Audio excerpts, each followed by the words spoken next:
Baik, Bismillahirrahmanirrahim. Assalamualaikum warahmatullahi wabarakatuh. Perkenalkan, nama saya Bobi John Prabowo. Eh, dengan NIM 210151131, saya dari kelas 6D. Profesinya dengan bimbingan konseling, Fakultas Keguruan dan Ilmu Pendidikan, Universitas Muhammadiyah Profesor Dr. Hamka.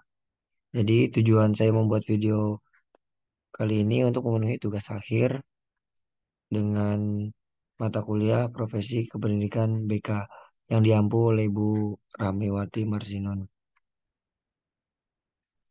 Pada kesempatan kali ini saya akan menjelaskan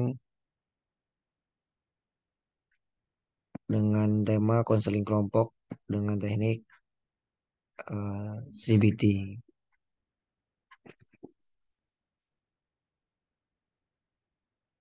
Apa itu konseling kelompok? Konseling kelompok menurut Prayitno tahun 1995 mengemukakan bahwa konseling kelompok adalah progres kegiatan dalam konseling melalui interaksi sosial yang dinamis di antara anggota kelompok untuk membahas masalah yang dialami setiap anggota kelompok, sehingga ditemukan arah dan cara pemecahan yang paling tepat dan memuaskan.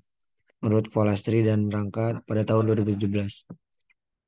Dean Meyer dan Munro dalam Elida P 2010 mengemukakan bahwa konseling kelompok adalah suatu proses dalam kelompok yang bernilai khusus untuk aspek diagnostik dan terapeutik dalam memecahkan masalah. Selanjutnya ada tujuan konseling kelompok. Prayitno pada tahun 2012, adapun beberapa tujuan yang ingin dicapai dalam konseling kelompok antara lain sebagai berikut. Yang pertama, belajar memahami diri sendiri dan orang lain, menemukan berbagai kemungkinan cara menghadapi persoalan-persoalan perkembangan dan upaya mengentaskan konflik-konflik tertentu. Ketiga, meningkatkan kemampuan mengontrol diri sendiri, kemandirian dan tanggung jawab terhadap diri sendiri dan orang lain. Yang keempat, membuat perencanaan yang khusus untuk merubah tingkah laku tertentu dan dengan kesadaran diri sungguh-sungguh atau to commit untuk sepenuhnya menjalankan rencana itu. Yang terakhir, belajar keterampilan sosial yang efektif. Lalu ada manfaat-manfaat dari konseling kelompok menurut Eli David pada Falastri dan Rangka 2017.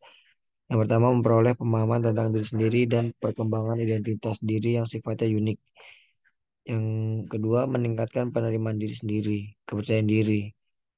Yang ketiga, memiliki kesensitifan yang tinggi terhadap kebutuhan dan perasaan orang lain.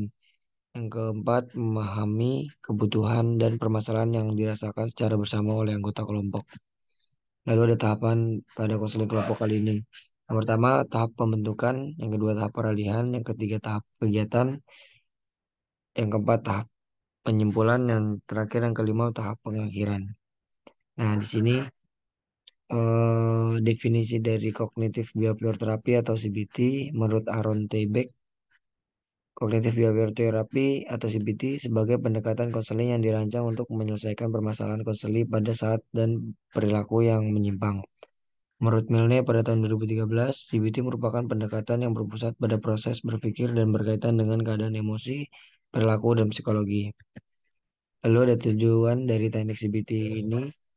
Tujuan utama teori kognitif behavior yaitu memunculkan respon yang lebih adaptif terhadap suatu situasi dengan menyesuaikan proses kognitif yang ada dan melakukan modifikasi perilaku.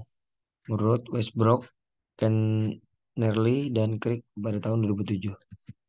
Fokus teori CBT kali ini menitikberatkan pada restrukturisasi atau pembenahan kognitif yang menyimpang akibat kejadian yang merugikan dirinya baik secara fisik maupun psikis dan lebih melihat ke masa depan dibanding masa lalu. Lalu ada prinsip-prinsip CBT. Cognitive Behavior Therapy didasarkan pada formulasi yang terus berkembang dari permasalahan konseli dan konseptualisasi kognitif konseli. Yang kedua, pada pemahaman yang sama antara konselor dan konseli terhadap permasalahan yang dihadapi konseli. Yang ketiga, memerlukan kolaborasi dan partisipasi aktif. Yang keempat, berorientasi pada tujuan dan berfokus pada permasalahan. Lalu, teknik CBT ini eh, menata keyakinan irasional, mengukur perasaan, pelatihan keterampilan sosial, penugasan rumah, menghentikan pikiran, percobaan, penggunaan berbagai penyataan, assertiveness skill, dan biblioterapi. Baik, cukup sekian pemaparan dari saya pada kesempatan kali ini. Kurang lebihnya saya mohon maaf. Wassalamualaikum warahmatullahi wabarakatuh.